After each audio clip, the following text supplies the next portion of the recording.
चीजें फ्रीज हो गए। जागृति जी, आप फिर आप ही बता सकती है जी। जी। ये मामला कुल मिलाकर के दो तरह से किया गया है।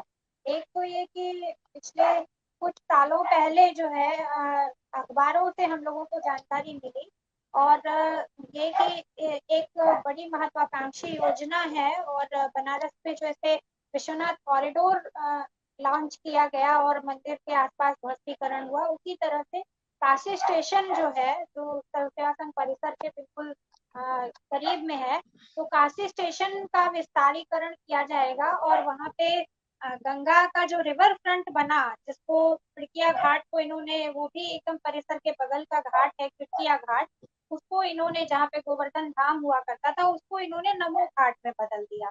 तो उस समय से ही ये प्लान चल रहा था कि काशी स्टेशन पे एक मल्टी मल्टी मॉडल स्टेशन बनाया जाएगा, जहाँ पे आ, ऐसा पहला देश का मॉडल होगा जहाँ पे नाव भी रुकेगी, ट्रेन भी रुकेगी, और इंटरस्टेट बस बस टर्मिनल भी होगा।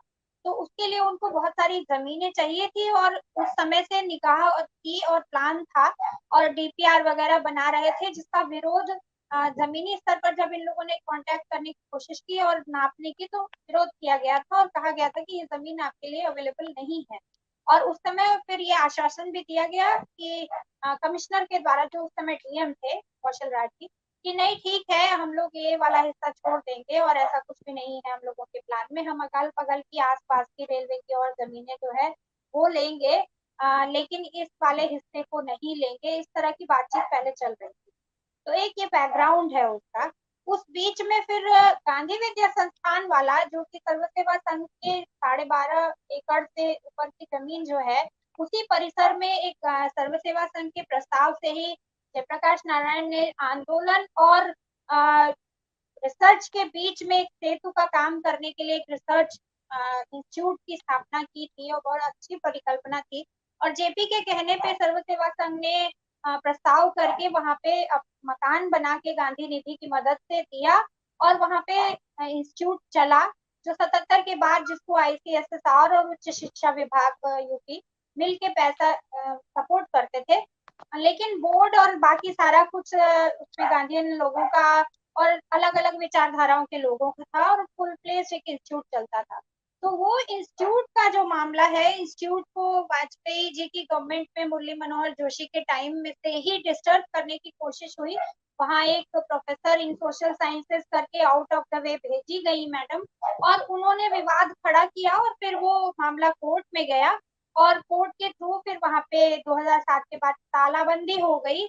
हम लोग तो 98 से ही उस लड़ाई को लड़ रहे थे, जो सीधे सीधे मैं कहूँ तो वैचारिक हमला था। वहां पे संस्कृत भारती को कब्जे में दे दिया गया, कभी एम्बिशन इंस्टीट्यूट को दे दिया गया, और हर बार हम लोग खदेड़ते थे लड़ करके।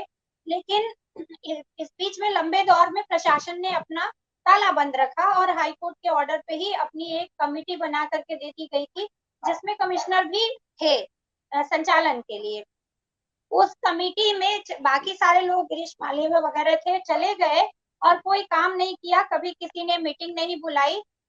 उस कमिटी के कमिश्नर चूंकि पदाधिकारी थे, तो कमिश्नर का खुद का इंटरेस्ट था, उनको इस प्रोजेक्ट के लिए जमीन चाहिए थी, और उन्होंने बहाना लिया फिर और कहा कि ये सारा एरिया खाली पड़ा है, बंद पड़ा है, और खुद से उनका ये इंटरेस्ट था, और उन्होंने इंदिरा गांधी कला केंद्र, जो किराए की मकान में चल रहा था यहाँ का सेंटर, उसको कहा कि आप ये जगह ले लीजिए।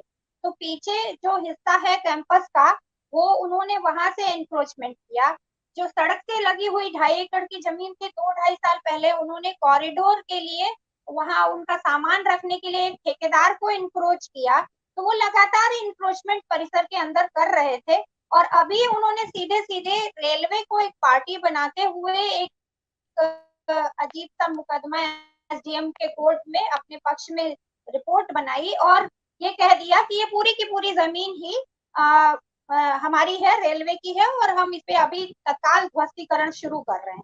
तो अचानक से वो 26 तारीख को एसडीएम कोर्ट से डीएम कोर्ट से फैसला आता है, और 30 तारीख को ध्वस्तीकरण करने की कार्रवाई शुरू करने जा रहे हैं। ये नोटिस हम लोगों को 27 तारीख को, 26 को दोपहर में फैसला आता है, और 27 को हम लोगों को नोटिस लगा दी जाती है। 25 अखबारों में खबर है कि 25 मकानों को उन्होंने, बिल्डिंगों को, मकान तो नहीं, वो बड़ी बड़ी बिल्डिंगे हैं, उनको ध्वस्तीकरण के लिए चिन्हित कर लिया है। और रेलवे की फोर्स आती है, रेलवे के अधिकारी जो आए हैं वो लखनऊ से नहीं दिल्ली से आए हैं, और वो हाई प्रोफाइल मीटिंग चल रही है बनारस में कि कैसे इसका ध्वस्तीकरण बुलडोजर चलाया जाए इस पे। और सुबह 9 बजे का टाइम दिया गया है कि 30 तारीख को आप लोग जो अतिक्रमणकारी हैं, मतलब जो 1960 से बनी हुई संस्था जिसको विनोबा जी ने और शंकर राव देव ने और जगजीवन राम ने या राष्ट्रपति स्वयं राजेंद्र प्रसाद जी ने, इन लोगों ने लीड किया, जयप्रकाश नारायण जैसे लोग रहे जिसमें, वो संस्था कूट रचित कागज के आधार पर 1960 से यहाँ चल रही है, स्थापित है। और देश भर में रेलवे के बुक स्टॉल्स हैं, जो रेलवे के ही बुक स्टॉल्स रेलवे में के स्टेशनों पर 60-65 जगहों पर, वहाँ यहाँ से ही सर्वोदय के सारे साहित्य वहां जाते हैं, देश भर में वितरित होते हैं। साहित्य प्रचार का एक केंद्र है, यहाँ कम से कम 2 करोड़ से ज्यादा की तो किताबें पड़ी होंगी यहाँ गोडाउन में। और उसके अलावा बालवाड़ी चलती है बुनियादी तालीम की, और दुनिया भर की गतिविधियां चलती है, उसको वो खाली बता रहे हैं। और इसलिए उनको ध्वस्तीकरण करना है। उनको उनकी गिनती में यहाँ कुछ 2, 4, 10, 40-50 लोग रहते हैं, उनकी कोई कीमत नहीं है, और उनको ये जमीन चाहिए, क्योंकि वो कहते सीधे सीधे जो अधिकारी आए। जागृति जी एक सवाल था, इसके पीछे कौन लोग हैं जो मुख्य रूप से जिम्मेदार हैं?